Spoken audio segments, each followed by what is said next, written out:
বঙ্গবন্ধু সামরিক জাদুঘর। জাদুঘরটি ঢাকার বিজয় সরণিতে অবস্থিত। বাংলাদেশ সেনাবাহিনী কর্তৃক এই জাদুঘরটি নিয়ন্ত্রিত হয়। এই জাদুঘরটিতে প্রবেশের জন্য অনলাইনে টিকিট কেটে আসাই উত্তম।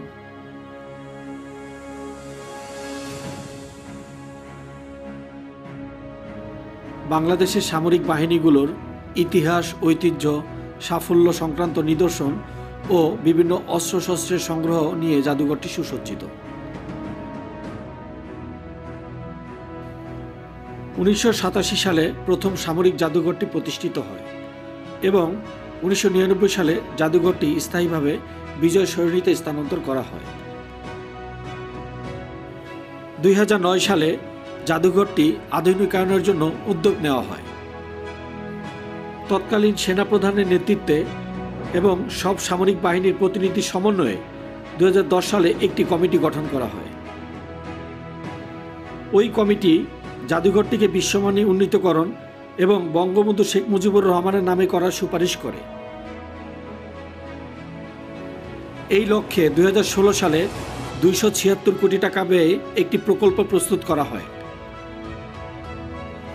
2022 সালে প্রধানমন্ত্রী শেখ হাসিনা বঙ্গবন্ধু সামরিক জাদুঘরের উদ্বোধন করেন।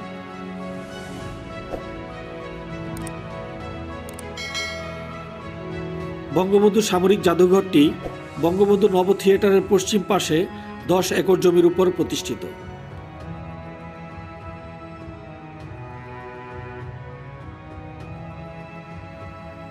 জাদুঘরটিতে 3 বাহিনীর জন্য নির্ধারিত গ্যালারি সহ 6টি পৃথক অংশ রয়েছে এবং প্রতিটি বাহিনীর গ্যালারিতে একটি বঙ্গবন্ধু কর্নার রয়েছে। জাদুঘরের নিচতলায় বাংলাদেশ ইতিহাস গ্যালারি, দ্বিতীয় তলায় বাংলাদেশ সেনাবাহিনী গ্যালারি, তৃতীয় তলায় বাংলাদেশ বিমান বাহিনী গ্যালারি, চতুর্থ তলায় জাতিসংঘ শান্তিরক্ষা গ্যালারি এবং বেসমেন্টে বাংলাদেশ নৌবাহিনী গ্যালারি রয়েছে। আমরা এখন বেসমেন্টে নৌবাহিনী গ্যালারির অংশে রয়েছি।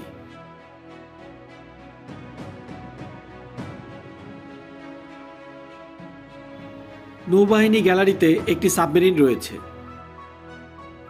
সাবমেরিনে প্রবেশের মাধ্যমে দর্শনার্থীরা সাবমেরিনের অভ্যন্তর কেমন হয় তা দেখার সুযোগ পায়।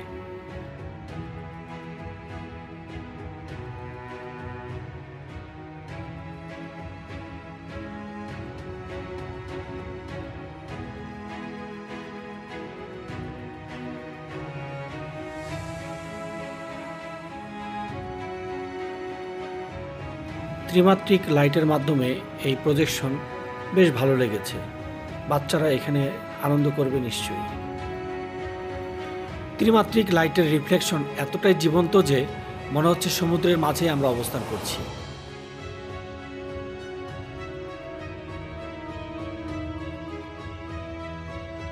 ত্রিমাত্রিক লাইটের রিফ্লেকশন এতটাই জীবন্ত যে বাচ্চার পায়ের সাথে মাছটি লেগে তার দিক পরিবর্তন করলো।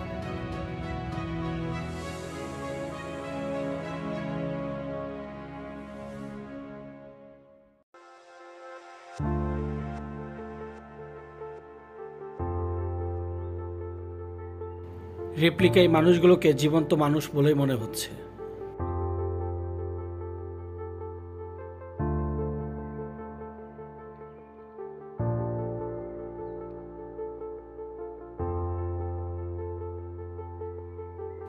এখন ভিডিওতে যে সম্পদগুলো আমরা দেখছি এগুলো তোষাখানার অন্তর্ভুক্ত, আর তোষাখানা হলো রাষ্ট্রীয় ভাণ্ডার। তোষাখানা রাষ্ট্রপতির কার্যালয়ের অধীন, যা মন্ত্রী পরিষদ বিভাগ কর্তৃক পরিচালিত হয়। এখানে রাষ্ট্রপতি ও প্রধানমন্ত্রীর পাওয়া বিভিন্ন উপহার সামগ্রী রাষ্ট্রীয় সম্পত্তি হিসেবে সাজিয়ে রাখা হয়। এসব উপহার সামগ্রীর মধ্যে দেশি বা বিদেশি তৈজসপত্র, স্মারক মুদ্রা, বিভিন্ন ধরনের স্মরণিকা, মহান ব্যক্তির প্রতিকৃতি অথবা আলোকচিত্র, শিল্পকর্ম, লোকশিল্প বা হস্তশিল্পের নমুনা প্রভৃতি।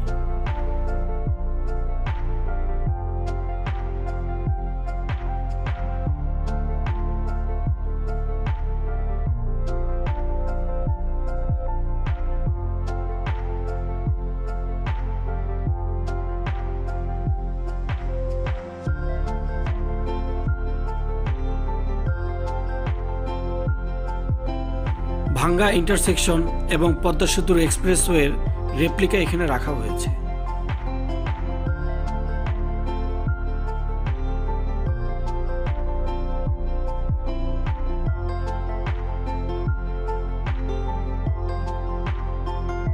এটি হলো পতেঙ্গা কন্টেনার টার্মিনালের রেপ্লিকা, যা চট্টগ্রামে অবস্থিত।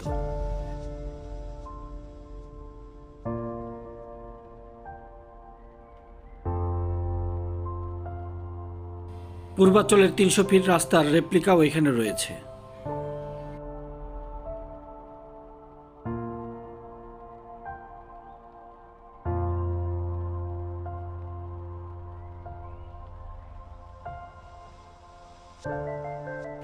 পদ্মা সেতুর অবকাঠামোর রেপ্লিকাও এখানে রাখা হয়েছে।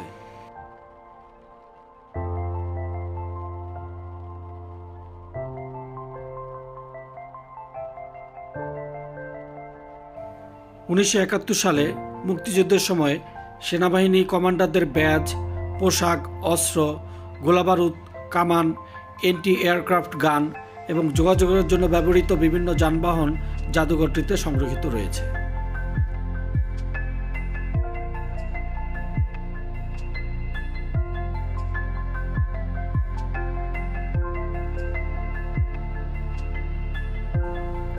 মুক্তিযুদ্ধের পর তৎকালীন পাকিস্তান সেনাবাহিনীর কাছ থেকে উদ্ধার হওয়া বিভিন্ন যানবাহন এবং অস্ত্র এখানে সংরক্ষিত আছে।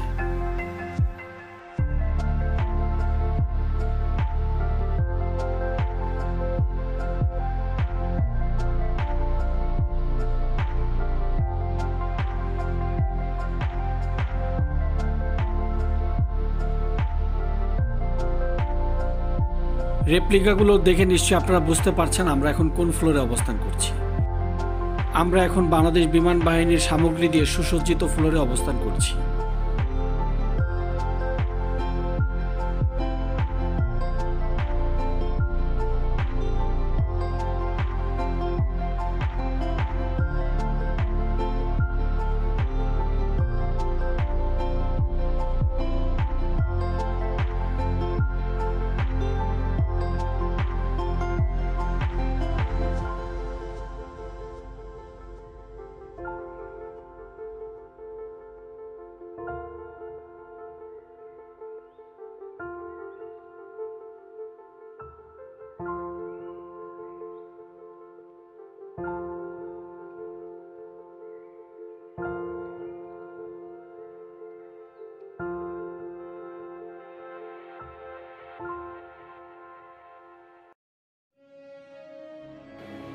পানির উপরে ভাসমান যুদ্ধযানের এই রেপ্লিকাগুলো বেশ সুন্দর লাগছিল।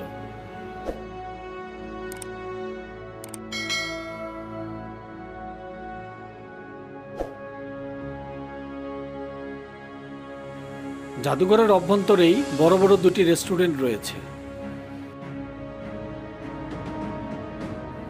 বাচ্চাদের বিনোদনের জন্য ছোট ছোট বেশ কিছু টিলা রয়েছে। জাদুঘরের অভ্যন্তরেই একটি মুক্ত মঞ্চ রয়েছে। মুক্ত মঞ্চের পাশেই দ্বিতীয় তলায় রয়েছে আরেকটি সুবিশাল রেস্টুরেন্ট।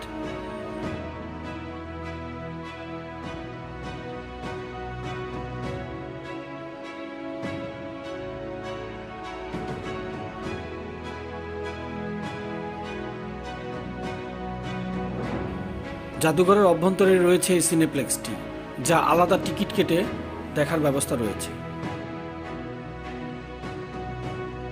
বাচ্চাদের জন্য বিশেষ আকর্ষণ এই 3D আর্ট ওয়ার্ল্ড।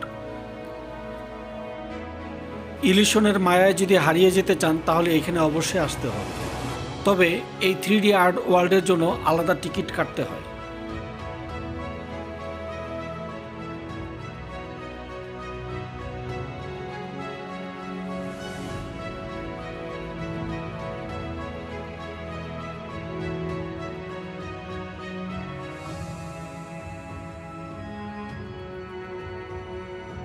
এই 3D আর্ট ওয়ার্ল্ড সহ মিউজিয়ামের প্রতিটি অংশই আমার বেশ ভালো লেগেছে। আপনি এবং আপনার পরিবারের সবাই মিলে এখানে আসলে সবাই বেশ আনন্দ পাবে, বিশেষ করে বাচ্চারা খুবই আনন্দ পাবে। এমন একটি সুন্দর মিউজিয়ামে যদি এখনো আপনি না গিয়ে থাকেন তাহলে অবশ্যই পরিবার এবং বাচ্চাদেরকে নিয়ে যাবেন।